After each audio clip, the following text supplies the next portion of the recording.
Hello mga Pisces.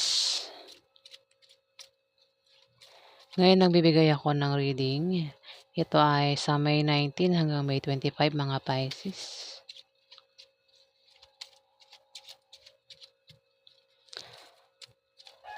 Ito ay for 1 week reading mga Pisces.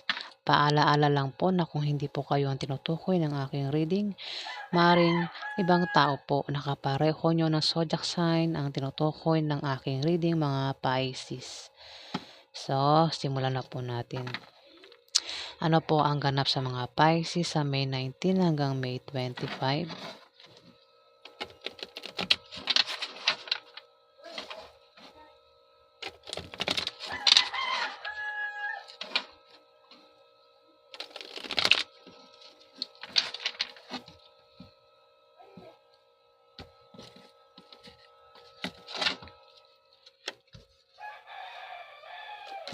Pisces, maaaring magkaroon ng away. Maaaring mapaaway ka sa May 19 to May 25 Pisces. Sa negosyo mo o sa trabaho mo, Pisces.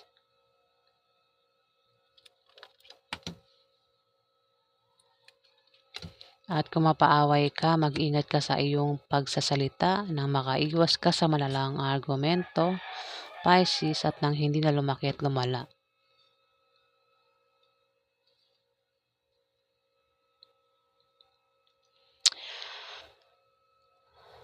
Kung meron kang negosyo, Pisces, yung negosyo mo ay aangat sa May 19 to May 25. Kung ikaw naman ay may trabaho, maaari kang ma-promote o dagdagan niyang sahod mo, Pisces.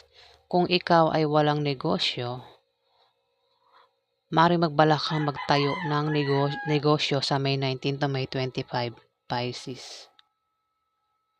Kung kailangan mo naman ng pera o pangpuhunan, may magbibigay sa iyo na galing sa kaibigan mo o galing sa kamag-anak mo, Pisces.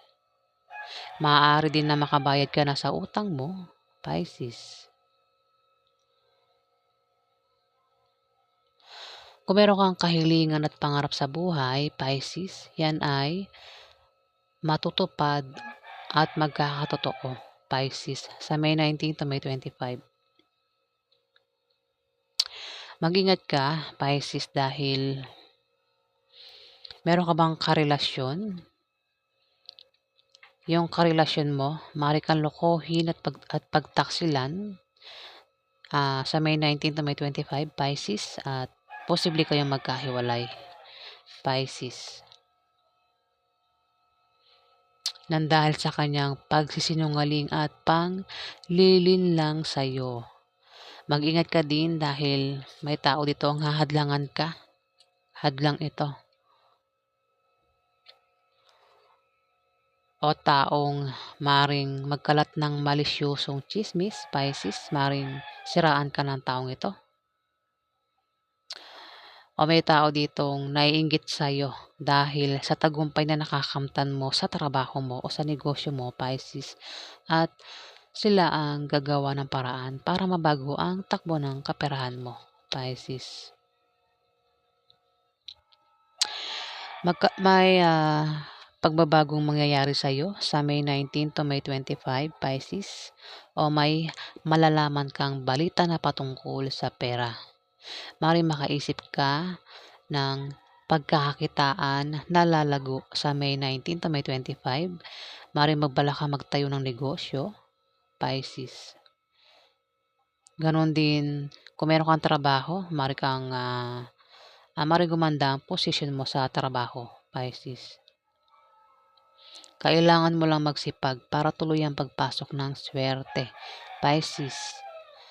May pag-travel ka at mag-ingat ka sa pag-travel mo dahil sumunod ang Ace of Spades, misfortune, kamalasan, Pisces. Mari kang malasin sa pagbiyahe mo, sa pag-travel mo sa May 19 to May 25. Ano man dahilan ng pag-travel mo, ayan, mag-ingat ka. Kung meron ka namang negosyo, at balak mong baguhin ang takbo ng negosyo mo, Pisces, hindi magiging maganda ang resulta niyan sa May 19 to May 25, Pisces. Kaya wag mo nang baguhin ang takbo ng negosyo mo. Na himbis lumago, mabankrupt pa, no, Pisces. Dito may tao dito, Pisces, ang Six of Spades. Magkakaroon siya ng maliit na pagbabagong mararanasan. Yan ay mga improvements na manggagaling sa kanyang trabaho o sa kanyang pakikipagrelasyon niya. Ito ay pwedeng good or bad. Depende sa kung paano niya titignan, Pisces. At ang tinutukoy ko ay isang Capricorn, Virgo o Taurus na bata sa'yo. Ito ay babae o lalaki, Pisces. Maring yan ay karelasyon mo. Ayan, maring magkaroon ng pagbabago sa kanya, sa inyong dalawa, Pisces, sa May 19 to May 25. Yan ay mga improvements na manggagaling sa trabaho niya o sa'yo, Pisces, o yan ay sa pakikipagrelasyon niya sa'yo, Pisces. Ayan, may pagbabago na mangyayari, Pisces. So, yan po ang ganap. Alamin pa natin. Ano pa ang ganap sa mga Pisces sa May 19 to May 25? Ano pa ang ganap sa mga Pisces sa May 19 to May 25?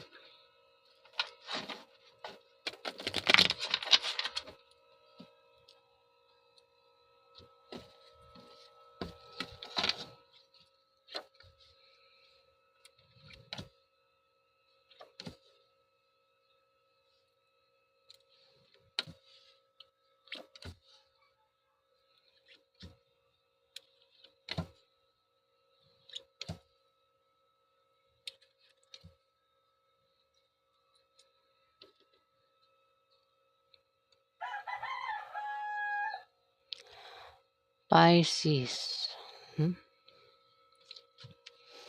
Meron ka bang kilalang Aries, Leo o Sagittarius? Babae o lalaki, bata sa'yo. At meron ditong Capricorn, Virgo o Taurus, babae. Maring yan ay may edad sa'yo o same mo lang ng age. Pisces, meron din itong Aries, Leo o Sagittarius na babae. Pwedeng ito ay nanay mo, ate mo, ante mo, o kung sino pa yan. Pwedeng boss mong babae din yan. Itong Capricorn, Virgo o Taurus, may edad din yan sa'yo. Pwedeng yan ay boss mo din. O kung sino pa yan. May mga 3 lumabas ditong tao.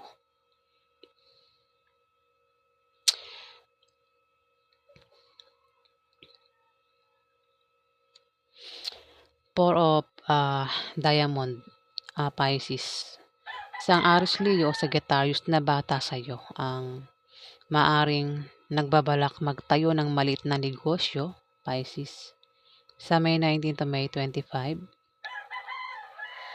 Maring nangyari na yan at yung negosyo niya ay maring umangat sa May 19 to May 25, Pisces.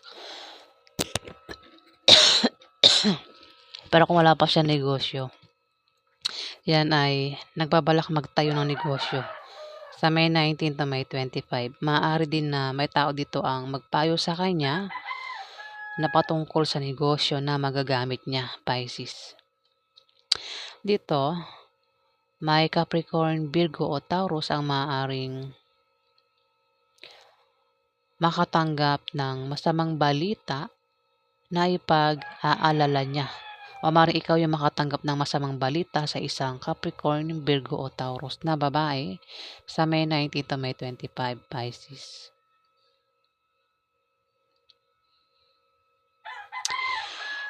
At meron ditong Aries, Leo o Sagittarius na babae ang maaaring makatanggap ng pera sa May 19 to May 25, Pisces. O maaaring ikaw yung makatanggap ng pera sa kanya, Pisces. Maaari din na siya ay yayaman, Pisces sa May 19 to May 25. O kung meron siya negosyo, Pisces itong Aries Leo, Sagittarius na ito, kung meron siya negosyo, yung negosyo niya ay uunlad sa May 19 to May 25.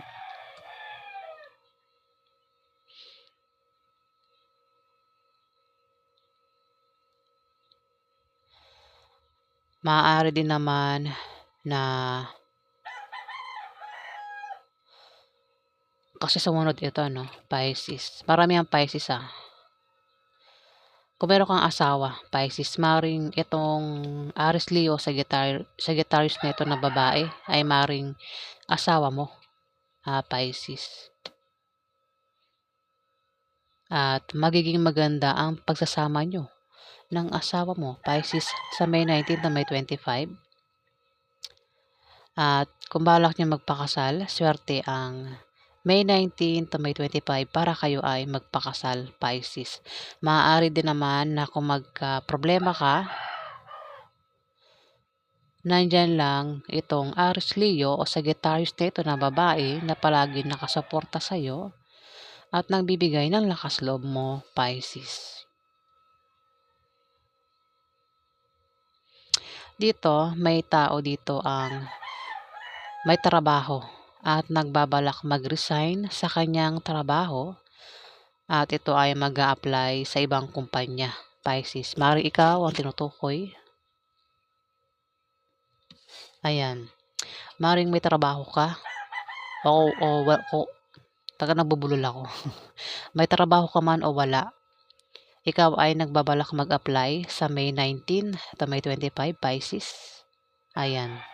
At sa iyong pagbabiyahe, may makikilala ka na maaaring maging karelasyon mo, Pisces. Ayan, may sisibol na bagong pag-ibig sa iyong pagbabiyahe sa May 19 to May 25, Pisces.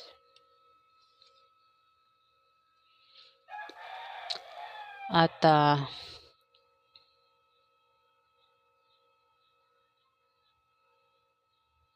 meron ditong pwedeng ikaw ito. Bari isa kang batang Pisces. O baka meron ditong Scorpio o Cancer na bata sa'yo, Pisces. Ang maaari makatulong din sa'yo kung magka-problema ka sa May 19 to May 25, Pisces. Ayan. Maaari din na siya ay makatanggap ng pera, Pisces. Pwede ikaw nga ito. Oo. Pero isa kang batang Pisces. Ayan, ito ay tinutukoy sa isang batang Pisces. Maaari siya ay makatanggap ng pera sa May 19 to May 25, Pisces. Ayan, pwede ito ay Pisces na kabataan. O ito ay Scorpio o Cancer na bata sa'yo, Pisces. Ayan. Kung may negosyo naman siya, may pag-unlad sa kanyang negosyo, Pisces. Kung may negosyo siya, sa mga makaka-resonate lang po nito ang tatamaan nitong reading,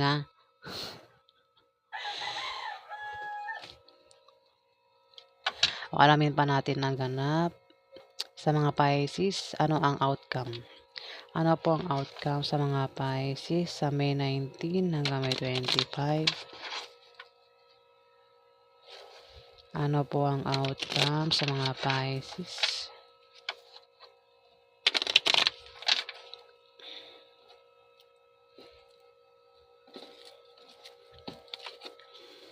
Ano po ang outcome sa mga Pisces sa May 19 hanggang May 25?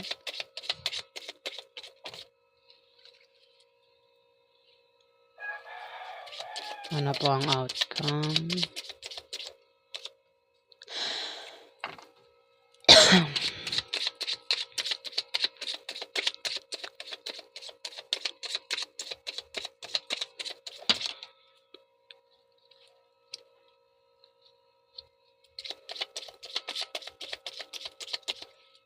Ano po ang outcome sa mga Pisces sa May 19 hanggang May 25?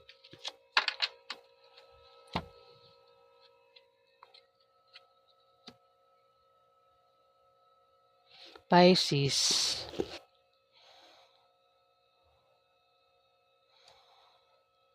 Kung meron kang negosyo, may paglago sa negosyo mo sa May 19 to May 25.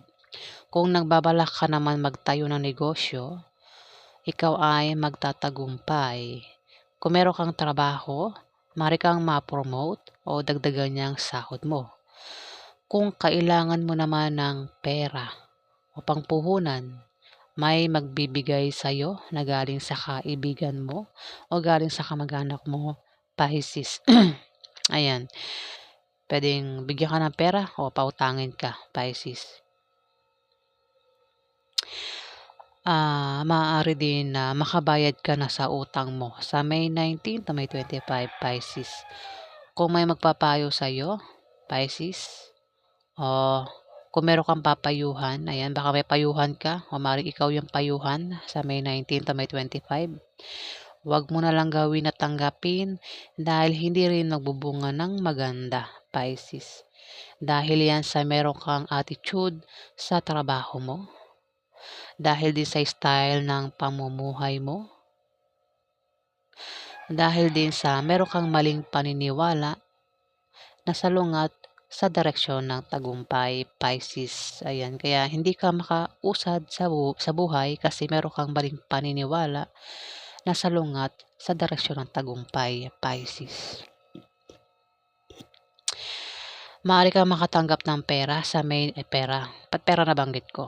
Baka pera nga, Pisces. 8 of Hearts. Ito ay makakatanggap ka ng regalo. Maring yan ay gamit o baka pera nga kasi nabanggit ko pera, Pisces. Sa May 19 to May 25, maaari din na ikaw ay bisitahin ng kamag-anak mo o ng kaibigan mo o ng kasama mo sa trabaho mo, Pisces. Pwede mong i-reverse, maaaring ikaw yung bumisita sa kanila sa May 19 to May 25, Pisces. Maaari din naman na ikaw ay maimbitahan sa party o birthday party na ikasasaya mo sa May 19 na May 25, Pisces. Ayan, pagdiriwang na magaganap sa May 19 na May 25, Pisces. Maaari maimbitahan ka o ikaw yung mag-imbita sa kanila, Pisces, kasi maaari din na ikaw yung sa inyo o sa'yo magaganap yung party o birthday party at ikaw yung mag-imbita sa kanila kasi pwede mong i-reverse yan Pisces. Sana naintindihan po ako, Ayan, pero kung walang party magaganap sa inyo, Pisces, maring may maganap na party o birthday party, inuman, kasiyahan at ikaw ay maimbitahan, Pisces, sa May 19 to May 25. Pisces, ayan. So, yan po ang ganap sa inyo, mga Pisces. Maraming salamat po sa mga nag-like, nag-comment at nag-subscribe. Sa hindi pa po nakapag-subscribe, paki-hit na lang po ang subscribe button, mga Pisces. Ayan, maraming salamat po, guys.